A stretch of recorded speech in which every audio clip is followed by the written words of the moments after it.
आपल्याला जर एकटं राहायचं नसेल आणि दुसऱ्याशी जोडून घ्यायचं असेल तर प्रेम हा अतिशय महत्त्वाचा आणि उपयोगी पद्धत आहे. त्याला काय आहारासारखं खाता येत नाही, त्याला मनात यावं लागतं आणि ते बॉलिवूड टाईपचे प्रेम आपण म्हणत नाही आहोत. पण आपल्याला एकमेकांविषयी जी आपुलकी वाटते आणि सोबतच त्याच्या जबाबदारी वाटते त्याला प्रेम म्हणतात. ज्याच्यात नुसतंच अट्रॅक्शन वाटतं पण जबाबदारी काहीच वाटत नाही, ते प्रेम नाही. तर प्रेम, एकमेकांच्या प्रती प्रेम म्हणजे आजच्या जगामध्ये इतकं दुर्मिळ झालेलं आहे. अमेरिकेमध्ये 80च्या दशकामध्ये गंमत झाली. एका माणसाच्या घरी काहीच नव्हतं, घरी कोणीच नव्हता, एकटाच म्हातारी होती, मला वाटतं एकटीच होती बाई, घरी कोणीच नाही. तिच्या घरी एक कुत्रं होतं पाळलेलं, पेट डॉग म्हणतात त्याला. तिचं पेट डॉग मेला. आता काय करायचं? तर तिने एक दगडच ठेवला घरात आणि त्या दगडालाच ती लहान बाळासारखं वागवायला लागली. त्याला नाव दिलं तिने, त्याला कपडे घालायचे, त्याला आंघोळ घालायची. माझा हा पेट रॉक आहे म्हणे. पेट डॉग होता त्याच्या जागी हा पेट रॉक. आता कोणीतरी टी व्हीवाल्याला ही स्टोरी भेटली, त्याच्यात त्याने टी व्हीवरती स्टोरी दाखवली. अमेरिकेमध्ये मोठी फॅशन झाली, लोक पेट रॉकच पाळायला लागले. मग पेट रॉक तर कोणी कंपनीवाले मागे कशाला राहतील? ते म्हणाले की तुमच्या पेट रॉकला काही अन्न पाहिजे की नाही, म्हणून त्यांनी पेट रॉक फूड बाजारात आणला. तर लोक मग पेट रॉक फूड आणून आपल्या पेट रॉकला खाऊ घालायला लागले. पेट रॉक क्लोथ्स आले, पेट रॉकला कपडे घालायला लागले, त्याला थंडी वाजते म्हणे. तर अमेरिकेमध्ये पेट रॉक पाळण्याचं खूप प्रकरण झालं. माणसांना खरं म्हणजे काय करायचं होतं, कोणासोबत तरी नातं जोडायचं होतं. कोणीच भेटत नाही तर दगडासोबत नातं जोडायला लागले. पहिल्यांदा मी हसलो, पण मला वाटलं अरे आपण आपल्या देशात हेच करतो की, याला आपण मूर्तीपूजा म्हणतो. तो आपला देव, त्या देवासोबत आपण नातं जोडतो आणि ते नातं माझ्या मनातच असतं. आणि तो दगडातला देव इतका सुंदर आहे की तो काहीही मागत नाही, कोणतेच नखरे करत नाही. तुम्ही म्हणाल तसा राहतो, तुम्ही म्हणाल तुमच्या सगळ्या इच्छा तो पूर्ण करतो. ह्याच्याहून जास्त अजून प्रेम देणारा कोण असू शकतो? त्यामुळे भक्ती हे प्रेमाचे जणू काही पुढचं पाऊल आहे की जे माणसाचं एकटेपण दूर करतं. त्यामुळे मी निरोगी कसा जगू याच्या विविध गोष्टी आपण बघत होतो. त्याच्यामध्ये आपण आहार पाहिला, आपण व्यसनापासून दूर राहणं पाहिलं, आपण व्यायाम पाहिला, आपण योग आणि प्राणायाम ध्यान पाहिला, आपण प्रेम, दुसऱ्यांसोबत नातं जोडायला जर काही नसेल तर दुसरं एक फार चांगलं साधन असतं. आजकाल बरीच माणसं रिटायर व्हायला लागलीत. काही माणसांना रिटायरमेंटच्या अगोदरही वेळ असतो. दुसऱ्यांची सेवा करणं याच्याहून जास्त अनुबंध जोडण्यासारखं उपयोगी. पण मला ते एकटेपणातनं सुटका देतं की. म्हणून गांधीजी म्हणाले, जेव्हा गांधीजींना विचारलं की जीवनात पुढे काय करू असा प्रश्न पडतो तेव्हा काय करावं, त्यांचं प्रसिद्ध वाक्य आहे. ते म्हणाले की फार सोपं आहे, I shall give U A टॅलिस्मन. मी तुला एक जादूची तावीज देतो, त्याच्याने हा प्रश्न सुटेल. काय? तर असा जेव्हा प्रश्न पडेल की मी जीवनात काय करू, तेव्हा तुझ्या डोळ्यासमोर तू आण तुझ्या आयुष्यभरात तू पाहिलेला सगळ्यात दुःखी, कष्टी, हतबल माणूस कोण, आणि मग स्वतःला प्रश्न विचार की या माणसासाठी मी काय करू शकतो. तो जो माणूस आहे तो तुझ्या मनातलं सगळं कन्फ्युजन, सगळे प्रश्न दूर करेल. त्या माणसाला ते म्हणाले टॅलिस्मन, जादू की तावीज, जो माझ्या जगण्याला सार्थकता देतो. माझ्या जगण्याला सार्थकता माझे स्वतःचे लाड करून मिळत नाही. स्वतःचे लाड करून फक्त सुख मिळतं, सार्थकता मिळत नाही. सार्थकता सहसा माणसाला आपल्यापेक्षा वेगळ्या दुसऱ्या कोणाशी तरी नातं जोडण्यात मिळते. सार्थकता माणसाला माझ्यापेक्षा काहीतरी जे मोठं आहे, समाज असेल, समुदाय असेल, देश असेल, पर्यावरण असेल, आदिवासी असतील, जंगल असेल, नदी असेल, काही असेल, माझ्यापेक्षा काहीतरी जे मोठं, विशाल, व्यापक आहे त्याच्याशी नातं जोडून घेण्यामध्ये माणसाला सार्थकता जाणवते. हा काय तुमच्या आणि माझ्या आवडीचा प्रश्न आहे. That's how we are made. आपण घडवलेच गेले असे आहोत. तर सार्थकता हवी. सार्थकता कुठे शोधायची? एक गांधीजींनी आपल्याला सांगितलं, जीवनाला हेतू जर नसेल तर भलतेच प्रश्न महत्त्वाचे होऊन बसतात. मग खूप महत्त्वाचं होतं की माझ्याकडे जोडे किती आणि सँडल्स किती, माझ्याकडे साड्या किती आणि सूट्स किती, माझं घर 2 मजली की 3 मजली, माझा पगार एवढा की तेवढा, माझ्याकडच्या कारचं मॉडेल कोणतं. हे सगळे गोष्ट अतिशय महत्त्वाचे वाटायला लागतात, कारण दुसरा काही महत्त्वाचा जीवनाला हेतूच नसतो.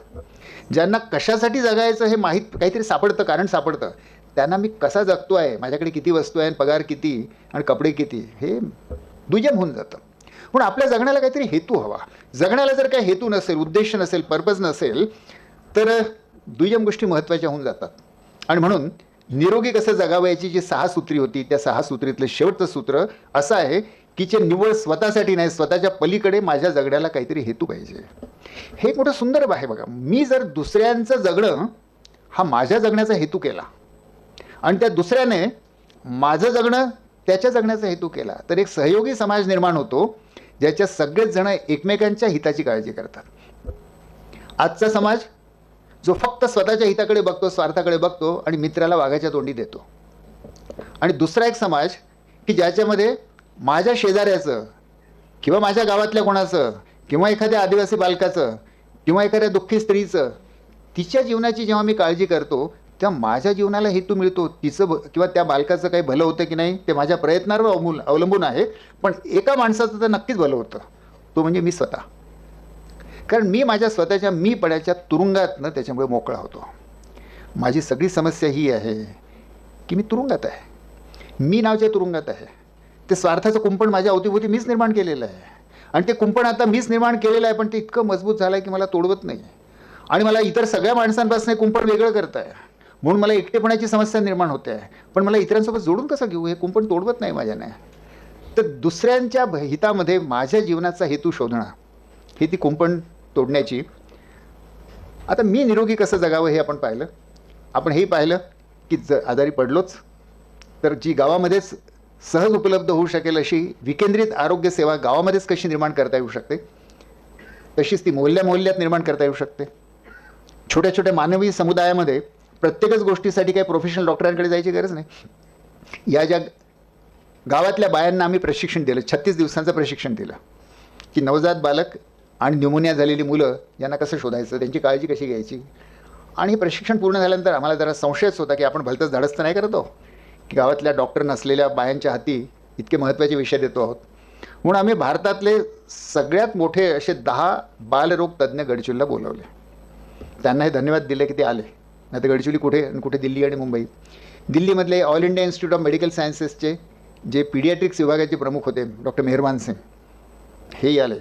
आजकाल ज्यांचं नाव तुम्ही नेहमी ऐकता, नीती आयोगमध्ये डॉक्टर विनोद पॉल आहेत, नीती आयोगाचे हेल्थ मेंबर आहेत, तर विनोद पॉल आले. मुंबईच्या पीडियाट्रिक्सचे प्रोफेसर्स आले. या 10 लोकांच्या गटाला आम्ही असं म्हटलं की या गावातल्या 39 बायांना आम्ही प्रशिक्षण दिलेलं आहे की गावातले नवजात मुलं आणि न्यूमोनिया यांचं निदान उपचार कसा करायचा. हे कसं आहे जरा तुम्ही मूल्यांकन करा आणि यांच्या हाती खरंच द्यावं का आम्ही गावातल्या बालकांचं आरोग्य. त्यांनी 3 दिवस या 39 बायांची परीक्षा घेतल्या या भारतातल्या सर्वोच्च 10 बालरोग तज्ज्ञांनी. आणि त्याच्या शेवटी त्यांनी त्यांचा जो निष्कर्ष सांगितला, मेहरबान सिंग तिचे अध्यक्ष, मेहरबान सिंग हे all India Institute of medical science दिल्लीचे बालरोगाचे प्रमुखच नाही, त्यांनी लिहिलेलं पुस्तक सगळ्या मेडिकल कॉलेजेसमध्ये नवजात बाळकाच्या आरोग्याचं पुस्तक त्यांचं लिहिलेलं सगळे मेडिकल स्टुडंट्स वापरतात. म्हणून ते बालरोग तज्ज्ञाचे भारताचे भीष्माचार्य. मेहरबान सिंग असं म्हणाले, जाहीररित्या म्हणाले की ह्या गडचिरोलीच्या 39 बाया सर्चने प्रशिक्षण दिलेले आहे आरोग्यदूत. त्यांच्या शब्दात, they know about newborn care more than the MBBS of all India Institute of medical sciences. हे मी यासाठी सांगतोय की हे शक्य आहे, हे अशक्य नाही. आपल्या देशामध्ये 140 कोटी लोकसंख्या आहे. या 140 कोटी लोकसंख्येला इतक्या आरोग्याच्या गरजा आहेत, आरोग्याची माहिती हवी, आरोग्याची तपासणी हवी. म्हणून आपल्याला या गोष्टींसाठी आरोग्य स्वराज्य पद्धतीने मोठ्या प्रमाणात गावागावामध्ये अशी नवी माणसं निर्माण केली पाहिजेत, जे गावाचं आरोग्य गावाच्या हातात आणि माझं आरोग्य माझ्या हातात. यासाठी व्यक्तीच्या पातळीवरती मी रोज कसं जगतो याची ती लढाई आहे. आता एका अर्थाने ही मोठी चांगली गोष्ट आहे की मी निरोगी राहणं हे बहुतांशी माझ्याच हातात आहे. आणि त्याची लढाई, निरोगी जगण्याची क्रांती घराघरात होऊ शकते. म्हणजे घराघरामध्ये याचं कुरुक्षेत्र होऊ शकतं. निरोगी जगण्याचं महाभारत काही कुठे मोठ्या रुग्णालयातच घडलं पाहिजे असं आवश्यक नाही आहे, ते दिल्ली मुंबईलाच घडलं पाहिजे असं आवश्यक नाही आहे. ते माझ्या डायनिंग टेबलवर घडू शकतं, ते माझ्या घरात घडू शकतं. मी सकाळी उठून व्यायाम करतो की नाही, मी योगा करतो की नाही, माझ्या आहारामध्ये फायबर आहे की नाही, या छोट्या छोट्या गोष्टी आहे. मी बाजारातनं काय विकत आणतो, हा छोटासा निर्णय. खाण्याच्या गोष्टी विकत आणण्याचा 2 निर्णय बहुतांशी स्त्रिया करतात. म्हणून मी आता या क्षणी स्त्रियांकडे बघतो, मी काय पुरुषांना ॲब्झॉल्व करत नाही आहे. पण म्हणून मी काय विकत आणते बाजारातनं, हा जो क्षण असतो तो आठवा. आणि त्यावेळी मग तो निर्णय तुम्ही कशाच्या आधारावर करता. तर तुम्ही जर थोडंसं शोधून पाहाल आपलं मन, तर तुमच्या लक्षात येईल की तुम्ही काय निवड करता हे अवलंबून असतं. एक, तुमची आई काय निवडत होती. दुसरं, तुमच्या शेजाऱ्यांनी काय निवडतात. तिसरं, चवीला काय चांगलं लागेल. आणि चौथं, स्वाभाविकपणे स्वस्त काय पडेल. या गोष्टीवरती तुम्ही निवड करता. पण त्याच्यात 5वं देखील एक जोडा अशी मी विनंती करेन की माझ्या कुटुंबाच्या आरोग्याला चांगलं आहे का. माझ्या नवऱ्याला आणि मुलाला मी विष तर नाही खाऊ घालत आहे. माझा हेतू किती चांगला असेल, पण जर मी DDT खाऊ घातली मुलाला आणि नवऱ्याला तर कसं. तर मग सॅच्युरेटेड फॅट मी द्यावं का, मी रिफाईंड कार्बोहायड्रेट द्यावे का, मी रोज मिठाया द्याव्या का. तर हे बायांना गुन्हेगार नाही ठरवत आहे मी त्यांच्या हातात एक साधन देतो आहे की जीवनामध्ये आहारामध्ये क्रांती करण्याचं एक सुरुवात पर्चेसिंगच्या मार्केटिंगच्या वेळेला होते, तिथे करता येते, जेवणाच्या टेबलवर करता येते. आपल्या लहान मुलांना जेव्हा तुम्ही आहाराची सवय लावता, सकाळी घाई असते, घाईमध्ये ती मॅगी नूडल बनवून पोरांना पटकन शाळेत पाठवणे बायांना फार सोपं झालं आहे, स्वाभाविकच आहे, त्यांना ऑफिसमध्ये जायचं आहे. त्याच्याऐवजी पटकन बनवता येतात पण निरोगी असे आहाराचे कोणते प्रकार आहेत? ओट्स वापरता येतील. उत्तर भारतामध्ये सत्तू नावाचा एक प्रकार आहे, फार चांगला असतो, न्यूट्रिशन फार चांगलं त्याच्यात. तो भाजून ठेवलेलं असतं, तुम्ही नुसतं दुधात टाकलं आणि कालवलं की सत्तू रेडी, 2 मिनिटामध्ये सत्तू बनतो. तर आपल्याला हे बघायला पाहिजे की वेळेची घाई आहे बाईला, घरच्या बाईला, पण मुलांना कोणत्या चवी मी लावते आहे. कारण आज जी मॅगी नूडलची सवय लागते ते मूल आयुष्यभर सोडू शकणार नाही. म्हणून तरुण मुलांना त्यांचे मित्र दारूची सुरुवात करतात तेव्हा त्यांना माहीत नसतं की ते काय त्याच्या आयुष्याचं मातेरं करतात आहेत. पण तसंच मी आयांना विचारेन की तुम्ही तुमच्या लहान मुलाला बालवाडीत किंवा पहिलीत जाताना जे सोबत खायला देता ते त्याच्या आयुष्याचं मातेरं करणार आहे का? त्याच्यातून त्याला डायबिटीस होणार आहे का? हृदयरोग होणार आहे का?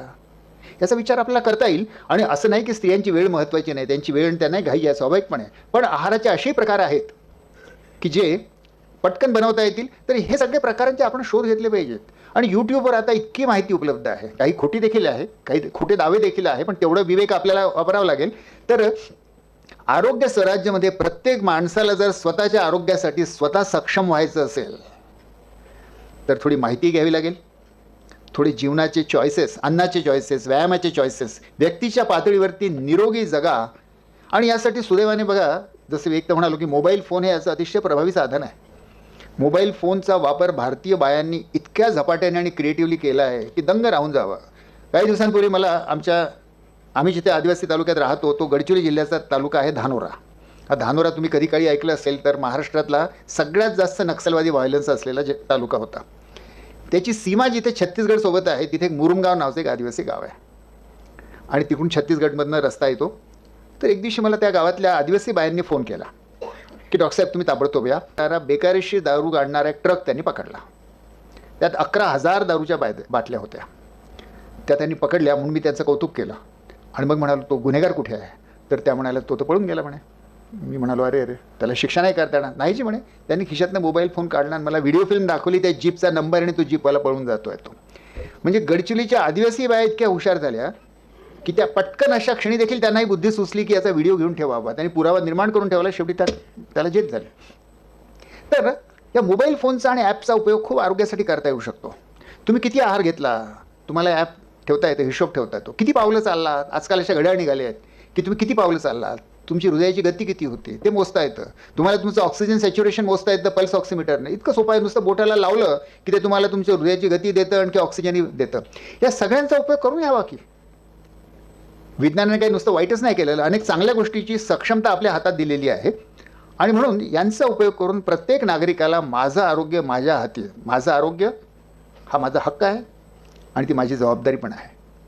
आणि मला माझं आरोग्य निरोगी पद्धतीने ठेवणं शक्यही आहे आणि ते मी करीन. आणि मी व्यक्ती म्हणून माझ्या पातळीवर करीन, कुटुंब म्हणूनही करीन आणि गाव म्हणूनही करीन, समुदायाच्या पातळीवरती करीन. हे तिन्ही मिळून होतं आरोग्य स्वराज्य. आपल्या सगळ्यांच्या आरोग्याच्या बाबतीत जे प्रश्न आहेत ते दुर्दैवाने ते रोग पहिले मला होतात. तर त्यामुळे मला मधुमेहही झाला, मला हृदयरोगही झाला आणि माझ्या पत्नीला स्ट्रोकही झाला, राणीला.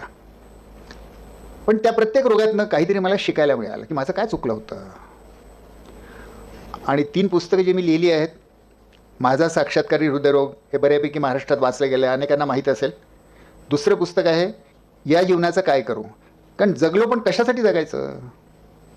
तर या जीवनाचं काय करू हे त्याच्यावर आहे. आणि आज जो विषय मी मांडला त्याचं आरोग्य स्वराज्य हे पुस्तक नुकतंच आलेलं आहे.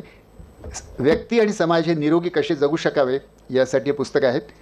मी याचा उल्लेख यासाठी करत नाही की मला पुस्तकाचा खप वाढवायचा आहे, त्याच्याने माझं काहीच चांगलं भलं काहीच होत नाही. पण हे कळलं तर महाराष्ट्रातले लोक स्वतःचंही आरोग्य सांभाळतील आणि कुटुंबाचंही आरोग्य सांभाळतील, गावाचंही आरोग्य सांभाळतील.